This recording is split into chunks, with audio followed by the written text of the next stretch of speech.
So we're in Clovis, California, and we just finished installing a Hansgrohe high arc kitchen faucet. You can see right there. I'm guessing it's the Talus M, and that's in the stainless steel. Whatever that model number is, 1x04710800. Anyways, keep this documentation, keep this paperwork. That'll be for your warranty. I'd get that registered with them. That's the faucet installed, and mounting system's okay. Not too much trouble. There's a conflict with the existing spray dispenser here. It was right next to it, so there's a conflict. We had to swap the air gap and the dispenser for this filtration system down here. We didn't install any of this equipment, but the dispenser we had to flop, so we did put that over there and get it configured. Got the rubber gasket on there. Got the gasket back on the air gap. So everything's installed working correctly. Not real thrilled with the hose retraction, the way it is on there where it's supposed to be, but it's not pulling the faucet back up and clicking in place like it should. So that's not great, but you know, it still does function correctly.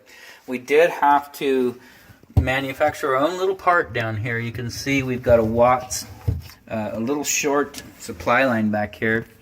That's a Watts, I think it's a 12-inch. Usually comes with the Watts recirculation kit, so it's a 3/8 by 1/2 inch, and the reason why is they have an adapter here, a little plastic adapter that adapts to the 1/4 inch tubing that comes over here to the filtration.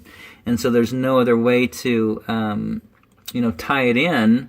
The existing faucet did not have integrated supplies, which means, as you can see over here, the hot side is part of the faucet with a 3/8 connector. The old faucet had 1/2 inch tubes that came down, and you can see right there that little gray adapter screwed right onto it.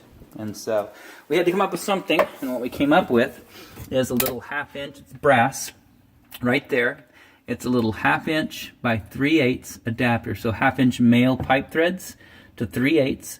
There was a gasket in there, a white gasket rubberized in the bottom of this fitting, which is right in there.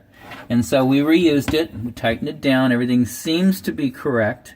However, this is modified. We don't know this product manufacturer, we don't know what's going on, and so I would monitor this whole area. You know, the supply line's great, the Watts supply line's great. So it comes down, ties in, the 1/4 inch tubing ties in, goes over, 1/2 inch adapter ties in so that we can get the other faucet connector. This is the cold connector here.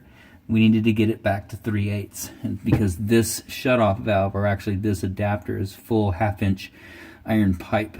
So keep an eye on this area and make sure that you don't develop any issues. Right now I'm seeing some dripping actually over here at your unit, and I don't know if that was existing or what's going on. We're going to dry it up and make sure that nothing's going on there, but we do see some dripping from something, but we'll check that out. Our installation, though, is simply the hot and cold braided lines that are integrated or tied in.